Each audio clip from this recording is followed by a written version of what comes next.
بل دا دی نن د تصوف په نامه باندې خلک شایسته حلقان د نعت او د نظم په نامه باندې ولاړ کې بیا چې کوم دی هغه دوی په وجد کې ورته راسي کمیسونه وباسي او جګجغوزي او غړمبهاري دا شی چې کوم دی دا هم دې ته تصوف وایي. اوس که ته دې مخالفت وکړې چې هلکه وله غړزینې هلک ته کتل دا دی لکه ښځې ته چې ګورې ښځې ته کتل دا ګناه ده دا حرام دی دا رقم له غړزینې هلک ته به نه ګورې په شریعت کې دا منع دی په تصوف کې دا منع دی. تصوف اصل دا دی چې انسان د خپل زړه اصلاح وکړي خالي ذکر اسکار د تصوف مقصد نه چې به ذکر اسکار کوه خوله غورځوه او نور چې کوم دی هغه که بدلي اورې که ښځو ته ګورې که دغه کوې بس بعضو خلکو دغه قادرانو دغه بریلمیانو تصوف نوم چې شیخ دی خالي ذکر اسکار دی بس سل واره دونه کلمه ووایه فلانې واره دونه کلمه ووایه بس ته ولاړې بزرګ شولې په دا ذکر اسکار باندې بزرګ کېږي نه ذکر اسکار ښه کار دی خو لیکن د تصوف مقصد دا دی چې انسان د خپل زړه اصلاح وکړي د غیبت څخه ځان بچاو کړي د بهتان څخه ځان بچاو کړي د حسد څخه ځان بچاو کړي د کینې څخه ځان بچاو کړي یو مسلمان د تکلیف نه ورسوي نو دغه شیان چې کوم دی ته تصوف دغه ته ویل کېږي چې حرام څخه ځان بچاو کړي د ناجایز څخه ځان بچاو کړي د مسلمان د وینې تویولو څخه ځان بچاو کړي د قتل و غارت څخه ځان بچاو کړي. دغه سیفیان او دا بریلویان دا خو ګسر د قتل و غارت دا داسې بولي نه دا ګناه دی بولي بس وایي دا وهابي دی بس بیا وژني دا کم ځای دا اوس دا تصوف دی دا چې خلک وژنه مسلمانان قتلوه پر خلکو باندې د خوارجو فتوا لګوه پر خلکو باندې چې کوم دی د وهابیت فتوا لګوه د قرآن او د سنت مخالفت کوه د قرآن د ترجمو مخالفت کوه د دینی مدارسو مخالفت کوه د ښځو د تعلیم مخالفت کوه دا چیز دی دا ګرد جهالت دی دا تصوف نه دی دا فتنه ده دا رقم د دې تصوف په نامه باندې دغه جیلی تصوف چې زموږ په جنوبي پښتونخوا او افغانستان کې کوم شي د تصوف ویل کېږي تصوف د دې نوم دی چې وروره کبرو له ځه ډبرې پر ځان مږه خاورې راوړه په اوبو کې اچوه او چښه او دا رقم کبرو له ځه جنډۍ ورباندې دروه او درختې شاخلې ورباندې دروه او دا رقم د قبر تواب کوه هلته سجدې ورته کوه دغه ته خلکو تصوف ویلی دي دا ټول بدعات دي دا ټول حرام کارونه دي نه د قبر سجده جایز ده د الله ما سوا بل چاته سر نه ښکته کوئ نبی اسلام وایي که چیرې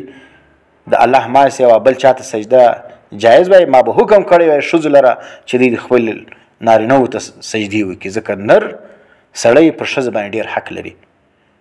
هغه دومره حق دی چې که چیرې سجده جایز وای نو به ښځې خپل سړي ته سجده کولی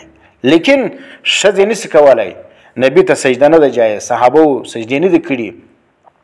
دا رقم یو چاته د الله ما سوا غیر الله ته سجده نه ده جایز نو ته راولاړېږې د تصوف په نامه باندې د پیریو د مریدۍ په نامه باندې خلک خطا باسي او خلکو ته ترغیب ورکوي چې ځئ قبرو لره هلته سجدې ورته کوي هلته مالګې خوري هلته چې کوم دي ډبرې راخي پر ځان یې تېروي او دا د غاښ دپاره دی هلته میخ ټکوه هلته فلانی وکړه فلانی وکړه دغه دندې چې کوم دي دا چې دا تصوف نه دی دا بدعات دي دا یو فتنه ده دا د بریلیت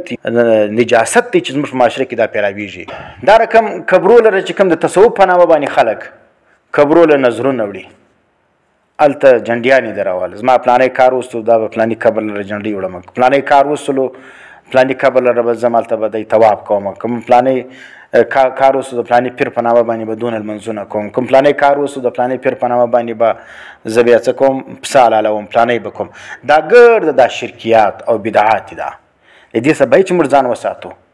نظر و نیاز دا صرف د الله ده کېږي